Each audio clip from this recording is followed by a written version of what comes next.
Hello दोस्तों, स्वागत है आपका अपने YouTube channel AK smart learner में। दोस्तों, आज की वीडियो में हम करने वाले हैं क्लास 9th के chapter number 6 lines and angle की एक्सरसाइज 6.2 को। दोस्तों, सबसे पहले इस एक्सरसाइज को करने से पहले हमें कुछ इंट्रोडक्शन और जानना पड़ेगा इस चैप्टर के बारे में, तो चलिए जानते हैं। दोस्तों, पैरेलल लाइन्स, ट्रांसवर्सल लाइन और उसके कुछ प्रॉपर्टीज़ देखेंगे। देखिए, जब दो लाइन पैरेलल होती है एक दूसरे के यानी अपोजिट साइड में होती है तो उसे पैरेलल लाइन कहेंगे, और जब इन्हीं दो पैरेलल लाइन को एक और लाइन काटती है तो उसे कहते हैं ट्रांसवर्सल लाइन।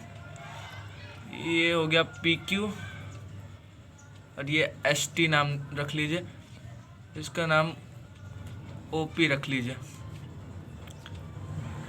अब देखिए, ये एक ट्रांसवर्सल लाइन है और ये पैरेलल लाइन है। अब इसमें भी कुछ प्रॉपर्टीज़ बनती है। पहली बनती है हमारी वर्टिकली अपोजिट एंगल। जैसे ये इंटरसेक्ट कर रही है लाइन, तो जो एंगल ये होगा ये भी यही होगा। जैसे ये एंगल एक्स हो गया, ये एंगल वाई हो गया। और दूसरी प्रॉपर्टी बनती है alternate interior angle. Alternate interior angle, ये एंगल जो बनता है ये Z में बनता है, यानी ऐसा कुछ जब बनेगा इसमें तभी।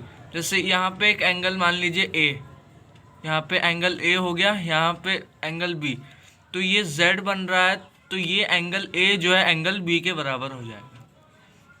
एंगल B जो है एंगल A के बराबर हो जाएगा अल्टरनेट इंटीरियर एंगल प्रॉपर्टी से। और वर्टिकली अपोजिट ऐसे बनेगा और अल्टरनेट ऐसे बनेगा। कॉरस्पॉन्डिंग एंगल का भी एक होता है इसमें टॉपिक, जिसे हम बोलते हैं कॉरस्पॉन्डिंग एंगल, कॉरस्पॉन्डिंग एंगल्स। ये कैसे बनता है? जैसे ये यहाँ पे x है और यहाँ पे मान लीजिए z है, तो एंगल x जो है वो z के बराबर होगा। यानी इस एंगल को उठाऊंगा तो इस पे रखूंगा तो ये एंगल आ जाएगा पूरा। तो ये x जो है z के बराबर है, यहाँ पे a है और यहाँ पे मान लीजिए c है, तो एंगल a जो है वो c के बराबर हो जाएगा। कौन से? कॉरस्पॉन्डिंग एंगल प्रॉपर्टी से। एक लास्ट प्रॉपर्टी होती है जिसको हम बोलते हैं को इंटीरियर एंगल। को इंटीरियर एंगल इसका नाम है। ये कैसे बनता है? देखिए, जैसे ये एंगल A है और ये एंगल Z है, तो एंगल A प्लस Z जो है उनका सम करूँगा तो 180 डिग्री के बराबर होगा। तो एक पैरेलल लाइन के सेम साइड में जब दो एंगल बनते हैं तो उनका सम को इंटीरियर, अंदर के एंगल, इंटीरियर का मतलब होता है अंदर के एंगल। तो जब अंदर के दो एंगल्स एक ही लाइन की तरफ से बनते हैं तो उसे को इंटीरियर एंगल बोलते हैं। तो चलिए इसी से रिलेटेड क्वेश्चन करते हैं। दोस्तों, पहला क्वेश्चन हमारे सामने है कि ये फिगर जो है A B parallel C D, C D parallel E F, A B जो है सी डी के पैरेलल है, सी डी जो है ई एफ के पैरेलल है। यहाँ पे आप देख सकते हैं फिगर में। और इसे एक ट्रांसवर्सल यहाँ से एक जा रही है। देखिए, हमें वाई रेशियो जेड दे रखा है, यानी इसका कुछ रेशियो है 3 और इसका रेशियो है 7। तो 3:7 वाई और जेड की हमें दे रखा है, हमें एक्स की वैल्यू निकालनी। तो चलिए निकालते हैं। देखिए, पहला क्वेश्चन हमारे सामने है, हमें वाई रेशियो जेड दे रखा है यहाँ पे। तो इस रेशियो को हम मान लेते हैं, लेट कर लेते हैं रेशियो को एक्स।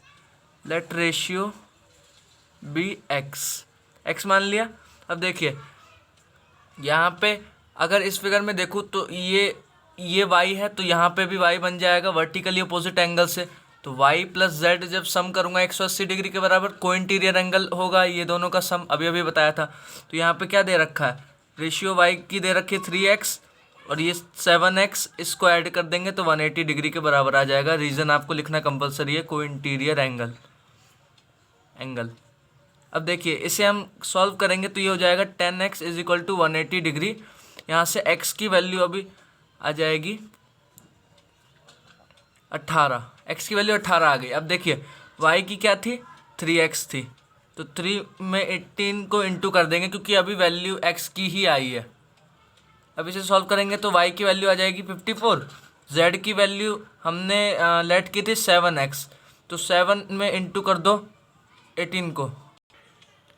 अब देखिए, इसे सॉल्व करेंगे तो 126 डिग्री आ जाएगा। y और z की वैल्यू आ गई है, एंगल y और z निकल गया। अब फिगर में देखेंगे तो ये एंगल x जो है ये z के बराबर हो रहा है। कौन से प्रॉपर्टी से? एंगल x जो है वो z के बराबर हो रहा है अल्टरनेट इंटीरियर एंगल प्रॉपर्टी से, क्योंकि इसमें आप देख सकते हैं z बन रहा है। तो एंगल z कितना था? 126 डिग्री। तो एंगल x जो है वो भी 126 डिग्री हो जाएगा। दोस्तों इस वीडियो में हमने थोड़ा सा इंट्रोडक्शन जान लिया और पहले क्वेश्चन को सॉल्व कर लिया।